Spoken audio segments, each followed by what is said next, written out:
friends, welcome back to Trina's Humble Homestead. Today I am going to show you how to make your very own homemade vanilla extract using organic vanilla beans and spiced rum.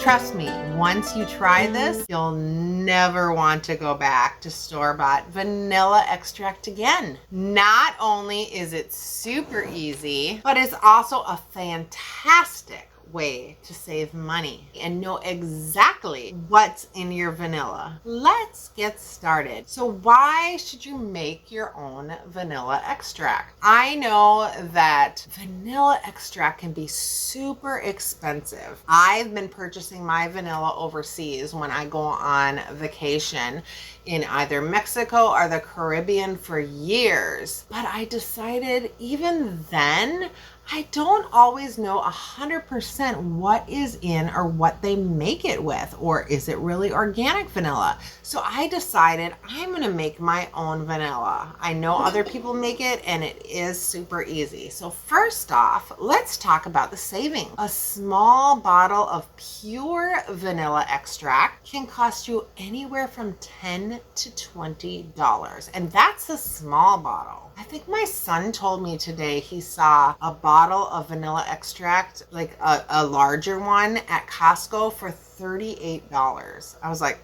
see, this is why I'm doing it. But so when you make your own vanilla at home, you can create it for just a fraction of the price. Plus, you get to control the quality ingredients that go right into that, which is kind of everything that I try to do with my channel. I really try to prepare my food, grow my own food, or locally source it so I know what's going into my body. No artificial flavors, no additives, just pure, delicious vanilla here. So here's what you're gonna need to make this vanilla. You're gonna need like 5 to 6 organic vanilla beans. I can link below where I got these. I got these on Amazon. They really weren't that expensive. So I will link below where I got them. You're gonna need at least a cup of spiced rum. I'm probably gonna use more than 5 or 6 because I'm gonna do a full quart jar, because I might even do, I did the other day, I did a full quart jar, and I wanna do another one because I wanna give some as gifts. I think this would be a perfect gift. You could throw it in a Christmas basket. So I decided, you know what? I have all these extra vanilla beans. The one that I got at Amazon came with a ton. So I'm gonna do another jar, right? I did a tincture with the leftover rum, so I'm gonna do some more. And then just a clean jar.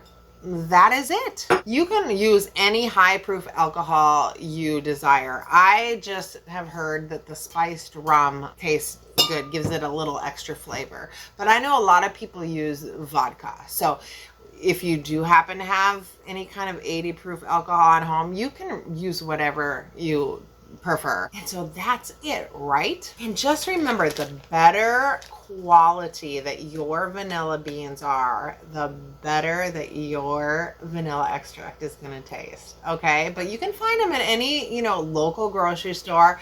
I just happen to really like this brand, so I'll link it below, but whatever you find work. Now let's get to the fun part. So we want to just kind of slice through and puncture the vanilla beans, right? Just like that, and then put them in our jars. So I'm going to do that with 5 to 6 of the vanilla beans. We're just going to puncture them. I might actually do a few more because I'm doing a big jar. So we just want to slice them so we kind of release that flavor. I can already smell it. It smells amazing, everybody. So just take a knife and we just like this, slice and puncture throw them in the jar. You know, I love vanilla so much. When it says like add a teaspoon, I usually add 2. So now my hands smell amazing, and I got the vanilla in the jar. I put quite a few because what I'm just gonna fill the jar up. But if you want to do a regular size jar, so if you're just slicing it and maybe exposing the seeds, it helps infuse the vanilla flavor. And then I'm just gonna pour the spiced rum over. Now I pour quite a bit because, like I said, I make a lot. I like to make smaller jars as gifts. Sorry, I did spill some. Wipe it up. Good thing alcohol is cleaning, right? Cleaning properties. But anyway, so look at, I used pretty much that whole bottle for that one. And so then we basically just want to make sure the vanilla beans are fully submerged. Then I put a tight fitting lid on, and of course I label. So I just label what it is: vanilla extract and the date. And then I just kind of give it a shake. Every couple days I like to give it a little shake, and then I let it infuse for a good few months. That's just kind of what I do. So it's September, October, November, December. December I might check it. It would be nice if it was done in December for gifts. We'll see. I don't know that it will be in December. I like to do it for a good 4 to 6 months, but I'll check it. I'll check and see if it's ready to do for gifts for Christmas. You definitely, if you want to do it for Christmas, maybe just do like this amount of vanilla beans and maybe do a smaller jar and make sure that you expose the seeds, and then it should be ready at about Christmas time if you want to do that. So yeah, that is how we make vanilla, everybody. All easy breezy, ready to go. No extra additives. We know these vanilla beans are good. They're organic.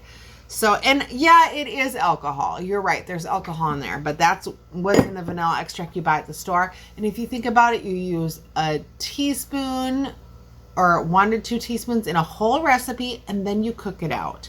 So if you think about it that way, it's not a horrifying thing to think about. Because I always think like, oh my goodness, this is a lot of alcohol. But yeah, if you think about it, it goes in a recipe, in a whole recipe, just a small tiny amount, and then you cook it out. So yeah, all right, everyone. I appreciate you staying till the end. Has anybody else made any extracts? Have you made any other kind of extracts than vanilla? Share it in the description below. And thank you so much for watching. Have a blessed day. And remember that you are loved.